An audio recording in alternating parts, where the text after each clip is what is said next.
welcome back to the Walleye Files. We got Hall of Fame angler Ted Takasaki with us. Teddy, how you doing? Doing just great. How about you guys? Doing well. Enjoying the heat wave here in Minnesota. Yeah, same here.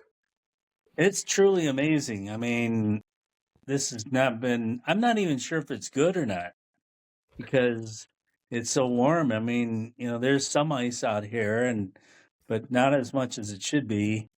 And, I mean, I lost a really good friend of mine through the ice a week and a half or 2 weeks ago. And his name is Kent Kramer. He owned a tavern in Itasca up on Walleye. I saw that. Yep.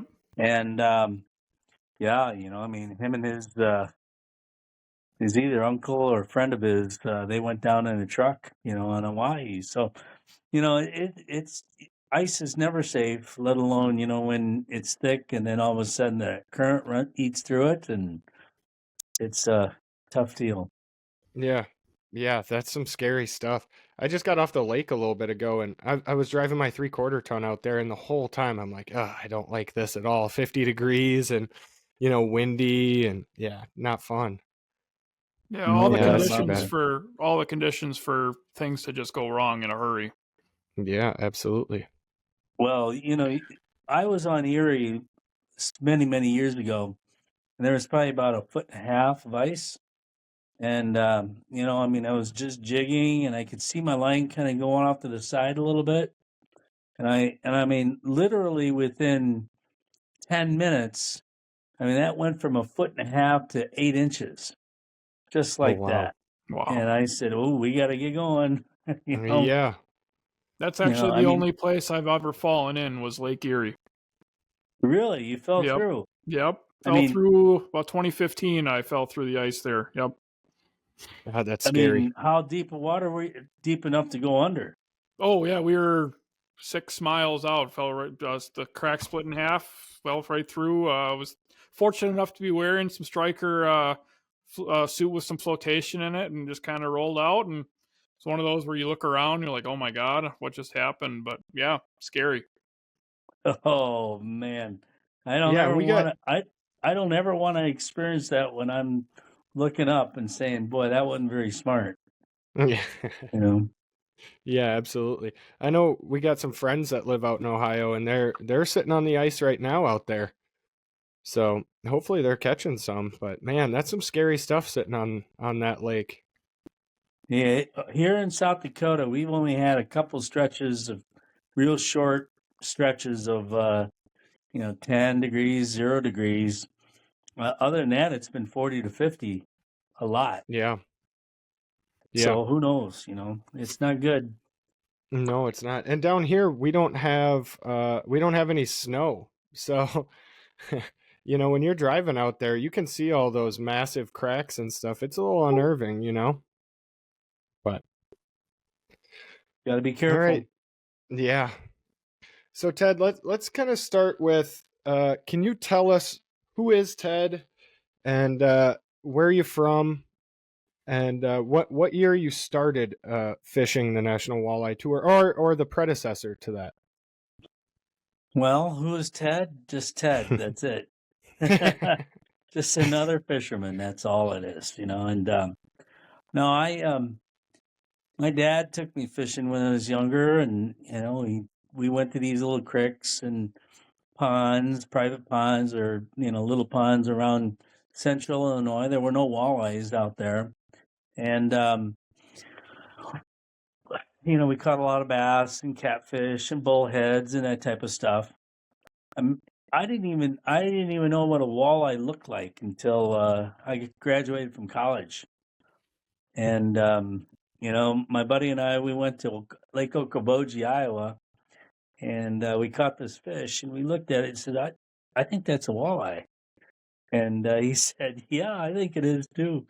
And, it turns out, that it was a walleye, and, that's Lake Okoboji is where we kind of learned how to fish walleyes. So it was, after that, I started going to some of the seminars, and after a couple years, started doing some of the tournaments, and that's where the tournaments, I mean, when you're faced to catch fish under pressure and with a time limit, it teaches you a lot of things real quick. So that's kind of how my partner Johnny and we started doing the MWCs, and we didn't even catch a fish the first tournament. But out of 110 teams, only 8 teams caught a fish. So we were tied for like 102nd or 98th or something like that. So we figured, well, let's try one more that year. We went to Muskegon Lake in Michigan, and that's a real clear water and deep lake and cold. It's connected to Lake Michigan. We didn't catch a fish there either. So the first, I think we were tied for like, I don't know, 30th or something like that. I think only 29 teams caught a fish that year or at that tournament. So the first 2 tournaments I fished with my buddy Johnny, we didn't catch a check and we didn't even come close. We didn't even catch a fish the first 2 tournaments we fished. And that started the whole spiral, huh? The whole spiral into walleye fishing. Well, then the next winter we said, well, let's jump into this full bore and fish them all. And so we did that, and we ended up, I think, 3rd overall for team of the year. And I think that's what really started it all. I mean, we finished 3rd in team of the year, or 4th in team of the year, and then 3rd in the championship. And this was on the Mississippi River in Dubuque. Mm. And when we rolled in with the boat, we started pulling fish out, and there was like, I don't know, 6,000, 4,000 people. I mean, that's what got me all excited. And so I decided I wanted to be a professional fisherman instead of being a salesman for Hewlett Packard. So yeah, if you step out in front of that many people, that'll definitely get you. Yeah, that was pretty exciting. I mean, I can understand athletes who play sports and like the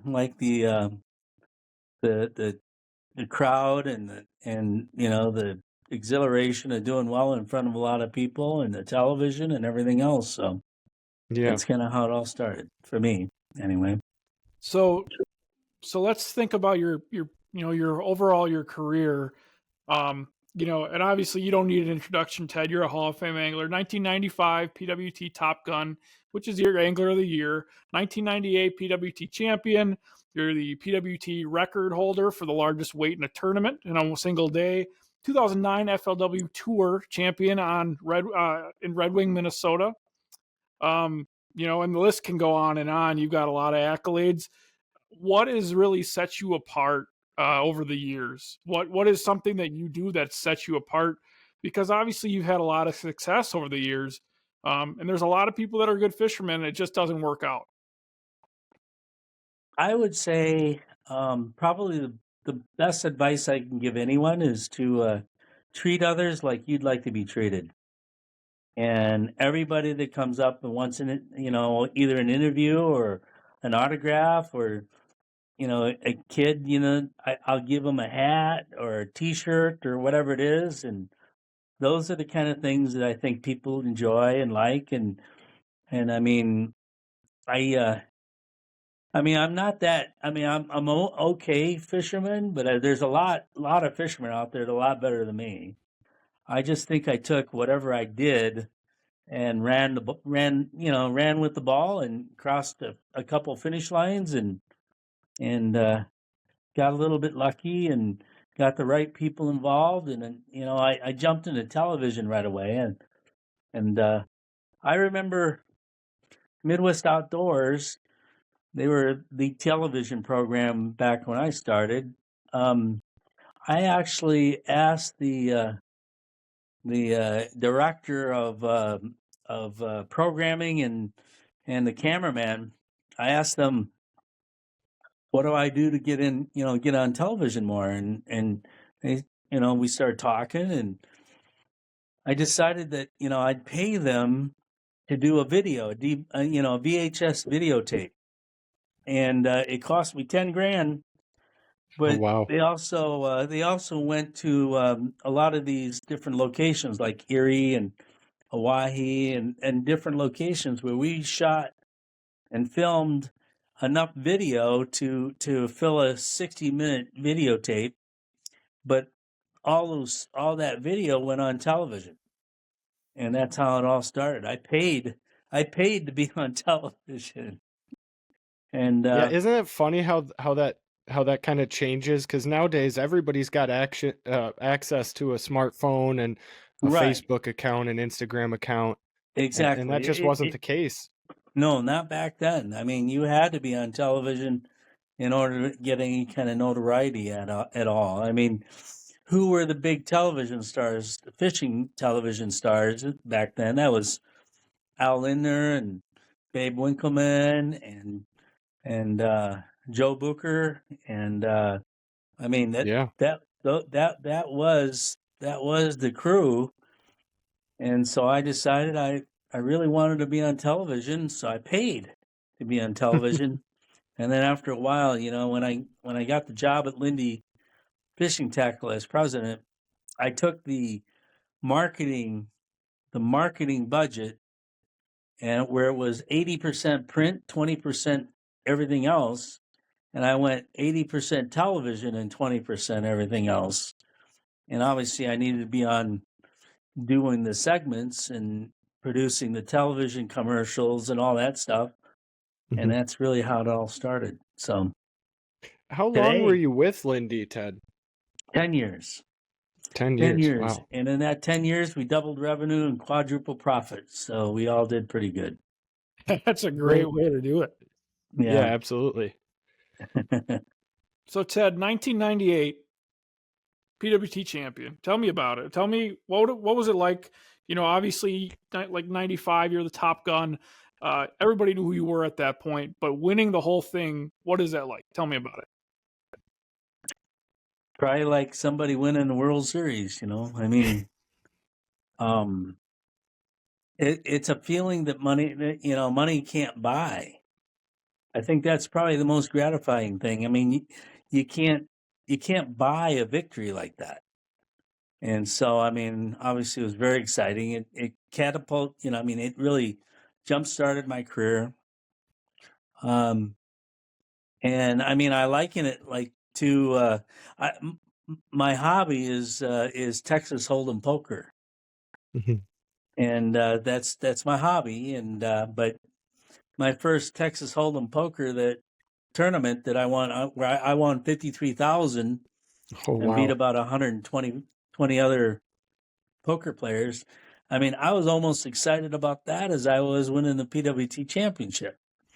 So, I mean, as human beings, what are we trying to do? We're trying to prove ourselves, trying to, Maslow's hierarchy of needs. Have you ever heard of that? Yep. Food and shelter at the bottom. When you get to the top, it's kind of like it's very existential. It's something that you can't grab. It's fulfillment. It's seeking a higher level with God and your Creator, and that those are the kind of things that at this point, I get a big kick out of helping kids, achieve what they'd like to do, and so that's where I'm at right now. I mean, who knows how long I'm going to be able to do this? I know that it's tougher and tougher every year to get up at 4:00 in the morning and fish for 15 or 16 hours, and then do it all over again the next day, and then the next day, and then the next day, and then the next day, and then the tournament day, and then the tournament day, and then by the time I'm ready to go home, I'm falling asleep at the wheel driving home. So, it's that PWT that they gave you Angler of the Year. What body of water was that on? Well, that was a championship because I won the championship, and then I won Top Gun Angler of the Year, which was Top Gun was a combination of it was a combination of the championship combination of finish, with points finish, and then it was weight. So there were 3 different factors that factored into the Top Gun, which I think was actually a better achievement, a bigger achievement than just finishing at the top at the end of the year according to points, Right. because they accumulated both finish at the championship, points, and weight. And so that year was pretty good. But the first PWT championship was out at the Mississippi River in Dubuque. Oh, okay. Wow. Yeah. That's a pretty tough pool too, isn't it? I'm sorry. That was the championship that I won. Was God, where was that? That was when you get too old, you can't remember shit. It happens to the It's best been of us. a long time. Let's see, but that was on the Missouri River. That's right. That was on the Missouri River. Okay. Yeah. That right in your backyard now, huh? Yeah. Now. Yeah. Yep. Speaking of, first stop of the NWT season this year is on Sharp. That being in your backyard, I would assume you have quite a bit of experience out there. What are you anticipating going into that tournament? What are you thinking weight wise, everything else that'll take that home? Boy, everybody I think thinks that it's gonna, being on the river, it's gonna be, underneath the dam and big weight. But usually these fish, the big fish, come up, spawn, and they're gone. Mm-hmm. So I've been on Lake Sharp before early season, and they're already all the way down, near Big Bend, and I got second one year where I had to travel 50, 60, 70 miles all the way down to North Bend, and I got second in that tournament right about the same time. So it's hard to say. It could be one right up by the dam. It could be all the way down, by the down the reservoir down to the next dam. It's hard to say. It's a long reservoir, Yeah, for sure. A lot of miles there. A A lot lot of of fish in miles. between too. Yeah, exactly. You're probably driving over most of the fish that would win you the tournament. Yeah, for sure. Ted, what other than Lake Sharp, what stop are you looking forward to most this year? Oh, well, I mean, Green Bay is always fun, so I'm looking forward to that. I mean, it doesn't really matter. I mean, I love and hate them all. That's I fair. mean, you think you got one figured out, and you get there and you end up, 100th out of 105. And then the next one you don't think you're not going to do very well, and you end up in the top 10. So I can't say I like any one of them any better than the other. You just got to take the approach that, you work hard at each one of them, and hopefully you stumble across the right fish. And sometimes that's how that works. I mean, even if some of the best tournaments I've had are tournaments where I had terrible practice, and you just run across one fish, and then you turn back on that fish, and it turns into 2, and then turn back again, turns into 3 and 4. And I mean, all you need to do is catch 5. So, well, talking about practice here, so I know Brandon had touched on it earlier, but you have the biggest single day weight ever weighed in a tournament on Lake Erie. Going into that tournament, was your practice, did you have a good practice? Were you anticipating a bite like that, or was it kind of a surprise to you as well? well, Lake Erie in spring and April, there's always a big weight. I mean, you knew that there was going to be, at least 35 to 40 pounds caught. I mean, you're not going to be competitive unless you catch 35 to 40 pounds in April.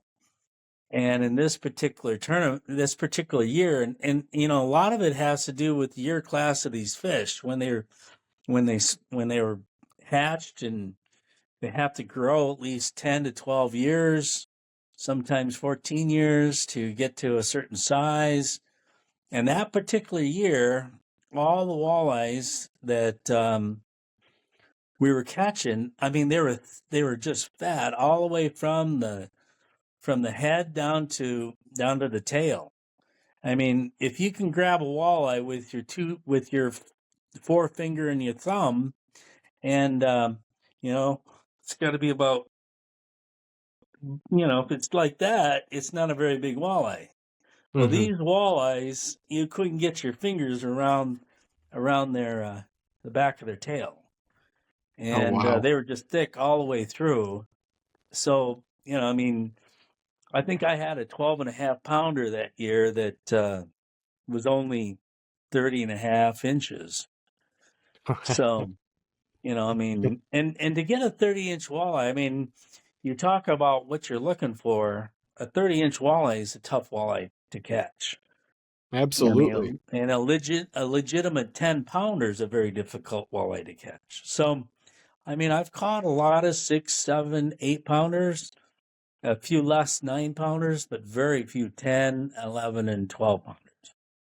And Yeah. I've never caught a 13. In fact, this past fall, I caught my biggest walleye. I had 12 pounds, 13 ounces. Didn't break 13, though. That is a monster of a fish. Yeah, it was 31.5 inches, but didn't break 13. So I guess I'll have to keep trying. So is that the goal then? 13 pounder this year, Ted? Yeah, I think a teener, There you go. It's always good to catch a teener, I mean. Yeah. I haven't Absolutely. Yeah, I haven't either. Brandon? Oh, look at you being all cool. Yeah, my best How big friend was Kyle, that one? It's 32.25, I think. My best friend Kyle and I caught it pulling Smithwick's shallow pre-spawn in Green Bay. It's like 13.78 pounds, an absolute just my God. giant. Nice. Wow. One of those fish that you'll never ever forget where you were or what you were doing when it happened. Of course. Yeah, and that's tough on Green Bay too. Yeah, those fish. there's I feel big like those fish. fish. I feel like those fish take longer to grow than a lot of other places. Oh yeah. Because just that clear water, I just feel like those fish are 20 plus years old. They've all been beat up for a long time. That clear system, they're not, they're not dumb fish by any means. No doubt. There's a lot of lures run by their noses. Yeah. Yeah, they don't get to be that big being dumb. That's for sure. All right. No doubt. So Ted, So how long have you guys been doing this podcast? So you're actually our third guest, Ted. All This right. is yeah. Who were the first two? So we had Dan Harper on. We've had and Mitch Down. So Dan was actually your co-angler at the championship in Lake Erie a couple of years ago. Oh, really? Yeah. So but yeah, yep, Dan Harper, my good buddy Mitch Down from here in Wisconsin. So nice. Awesome. Yes. Well, I feel privileged to be the third guy. No, thank you for coming on. How many people are watching right now? None yet. We got to produce it. Oh, so once we produce it, then you throw it out there. Got it. Sir. Yep. All right. So if I swear or make a mistake, you can edit it out. We sure absolutely. I think we keep it in though. I think that would keep it more exciting. Did I say my biggest walleye is 26 pounds? Exactly. Oh, that's funny. So everybody knows you have a good relationship with Humminbird. Have you received your new units yet for this year? Just got it. First time. So did you end up getting the Explorer unit then? Yes. Yeah, I have an Explorer 12. I got a pole from he's and it's got little ice picks that you can set it on the ice and put it down. But I haven't put it together yet. I just got it. So I'm Yep. hopefully, but I'm not sure if I want to go on the ice right now. Sure. Certainly Right. not on the river. I'm telling you what, good friend of mine just passed away. He went right through. Yep. And I mean, yeah, it's that's one thing I don't want. I'll stay off the ice before getting on something that's even iffy. Yeah, Sure. for sure. So Ted, let's know, talk yeah. about we talked a little bit about being courteous to people off the water and really being personable to everybody. What's a couple things on the water that can really set an angler apart? As far as tactics or Yeah, being tactics. polite and I think being a sportsman. I think tactics are a big one. Tactics, bait selection, setting yourself up in practice, any of those things.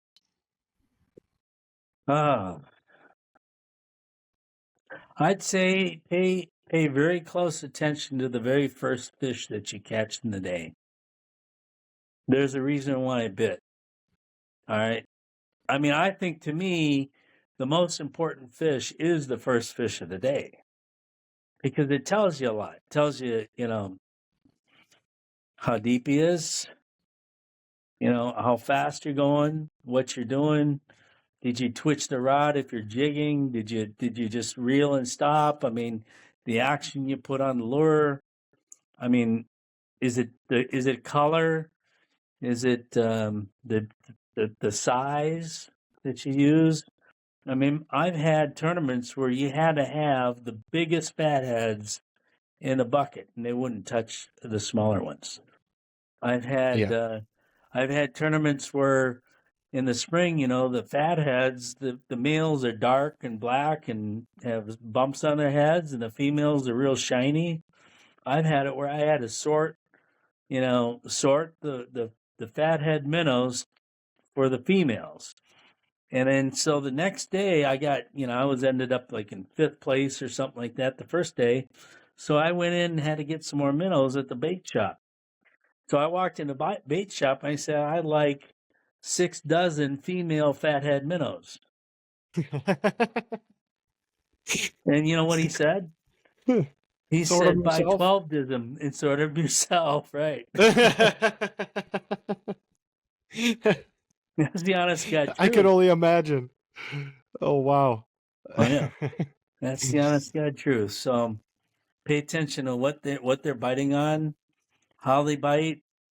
That first, like I said, that first fish is most important. Absolutely.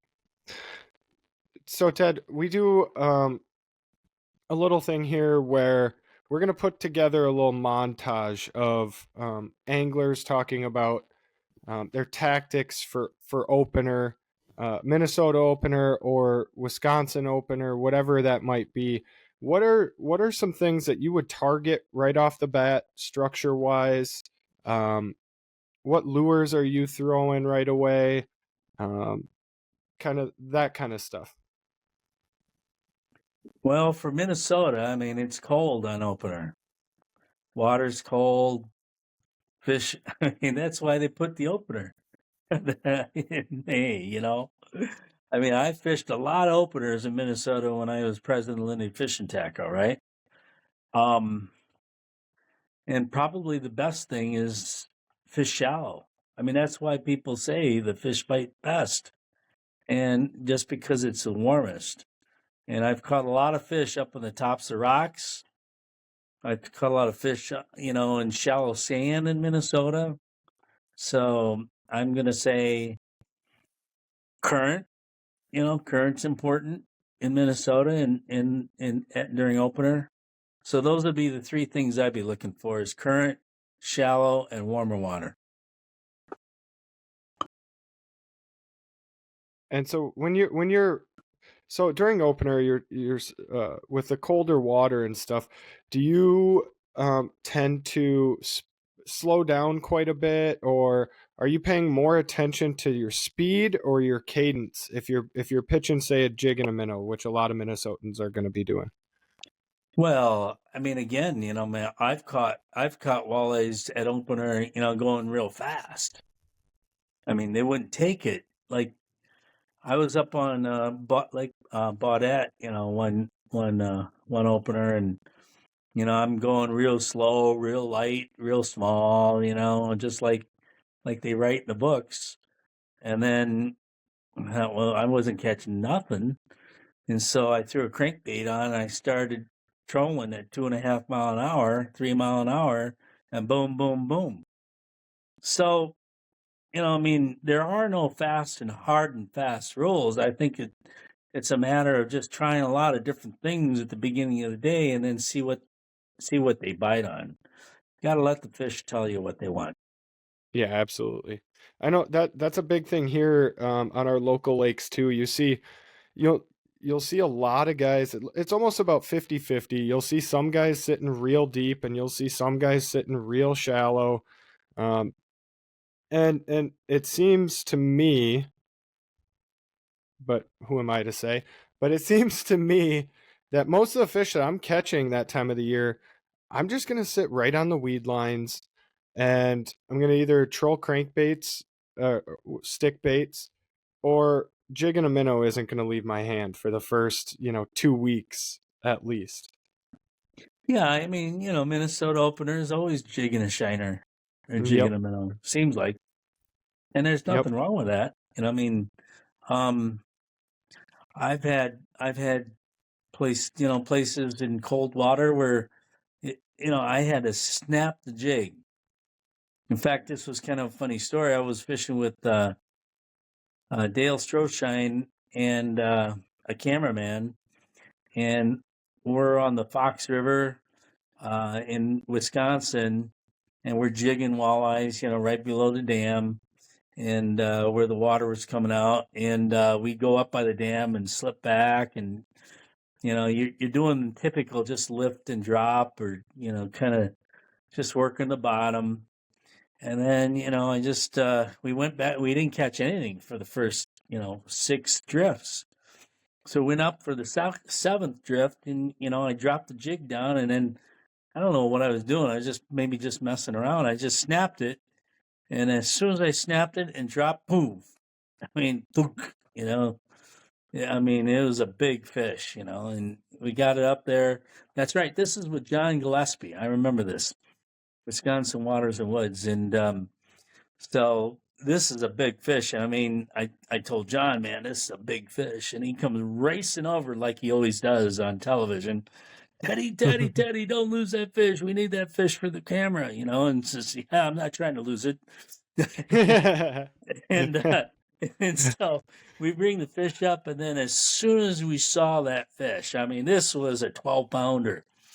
And, I mean, John went non-linear. He's racing up and down with that net, waving up in the air. And, and I'm bringing that fish up real slow. And, they always take a little dive right by the boat.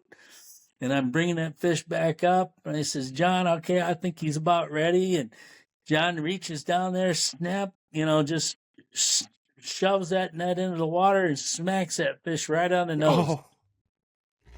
He turns around and swims away. And then, I mean, I'm just going, oh my God. And I threw the rod in the boat, and I'm laying on the boat with my, my face up in the air. He's leaning over me. He said, Teddy, man, I'm sorry. That you never know, Ted. That could have been your 13-pounder. Yeah, I don't know. I said, I don't know what happened. And I said, I know what happened. And his cameraman had it all on tape. It was the funniest thing I ever seen. I mean, it was just classic, I mean, it was actually better that the fish came off for television.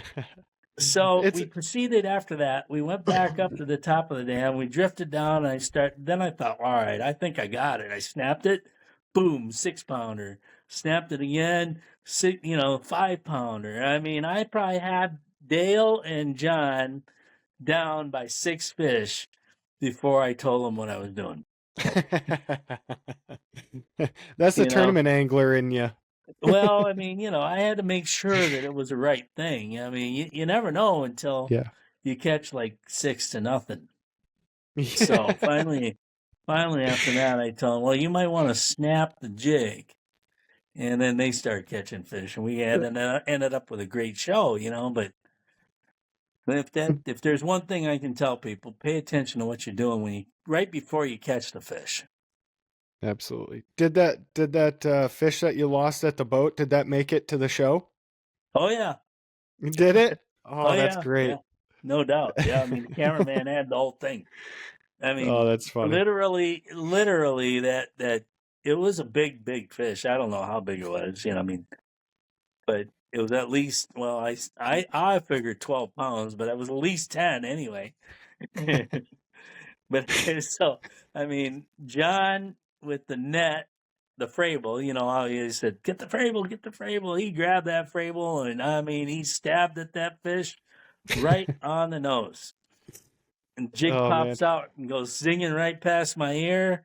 Yep. I mean, it was like There's no worse feeling. No, it was like a big balloon that just got popped. But in the end, watching that show afterwards, I thought that was the best thing. He showed the whole thing on television. So, I mean, nothing. That's one thing about John. He is down to earth. He doesn't mind making fun of himself, and that's what all of us are kind of like. I mean, Yeah. we don't always do the right things. We don't always, play the fish correctly all the time, and you lose a fish or two. So I felt like John's always been, straight up guy. So yeah, in a tournament 2 years ago, I was with a buddy. We were out on pool 4, and we had all of our fish except for we had room for one more over, and my buddy hooked up with a nice fish, gets it to the boat, and I did the exact same thing. I stabbed at it, knocked it off in the tournament, which is never a good feeling, right. And about 2 minutes later, I look up, and coming down the river are flowers. For some reason, there's flowers floating down the river. I grabbed one and I handed it to him, and I said, "Sorry for knocking your fish off, buddy." Yeah. So Ted, we're approaching we're all that going to be 40 pushing minute. daisies at some point. Yeah, that's exactly. true. So Ted, we're getting closer to that 40-minute mark. Let's I got one more really nice question here. Let's talking about the tournament angler and yourself. What is your mindset going into a pre-fish and then into a tournament? Well, I mean, into practice, you just want to catch the first fish. The first fish starts telling you where and what and why the fish bit. There's a reason why a fish bites. Is it depth? Is it the action? Is it location? I mean, if you look at all the different factors, location is always the most important. They're hanging around certain spots at certain times of the year. So once you find one, typically you're going to find another one.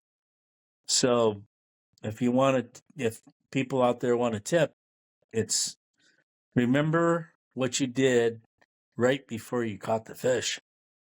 I mean, if you're jigging and it could be a reel and stop. It could be that snap that I was talking about earlier. I mean, it could be the color. It could be I'm throwing it right on the edge of these weeds, or I just got hung up on a log and it came off, and then boom, the fish hit. I mean, there's a million different, places and locations and what you're doing. It's always trying to figure out what that fish did right before you caught him. So I guess if there's one tip I can give anybody, that'd be it. Awesome. All right. Well, I think we're approaching that 40-minute mark here, Ted. So thanks for stopping on. I really appreciate it. And looking forward to seeing you this year walking across the stage. Well, it might be my last year. I'm not sure yet, but It might be. You said that last year too, Ted. You'll be back for I another know. 5 years. Hey, let's see, it's 2025. I was born in 57, so I'm 67 right this second. I don't know how many more years I can do it, so we'll see. It's a tough line of work. Hey, everybody says you're going fishing. You fish for a living? Man, that's a great job. Well, tournament fishing's a whole different story. I mean, you've been on the circuit there, Jake. Mhm. It's 12-hour practice days, and then you got 8 hours on the tournament day, but you're getting up at 3:30, 4 o'clock, and getting in the line, and nerves and Yep. butterflies and the whole works. Am I in the right spot? Am I doing the right thing? And then at the end of the day, if you've got a big bag and a big limit, that's great. But most of the time, you're walking up to the stage with, nothing short of, Yeah, last place. I've never been last place, but I have finished, in the bottom 10 too. So for sure. you're going to Yeah, have your good days and you're going to have your bad days. Anybody who says it's easy to fish, I invite them to come out to Lake Erie for a tournament in 4-foot waves and go 55, 60 miles east. 4-footers. I've been out on Erie and Paydenock and a lot of different big bodies of water, and at least 7 or 8, footers. I mean, Yeah, I think there was last year's NWT on Erie. There was definitely 7s. Yeah. I mean, when you're down in the bottom of the trough and you're looking up at at a wave that's roaring like a freight train, that's a big wave. So Yeah, that was kind of scary day 2. Yeah. Yeah. All right, amazing. Ted. Well, thank you for stopping on. Thanks, Really Ted. We appreciate it. You bet, guys. Take care. All right. Bye-bye. Cheers, Ted. Bye-bye.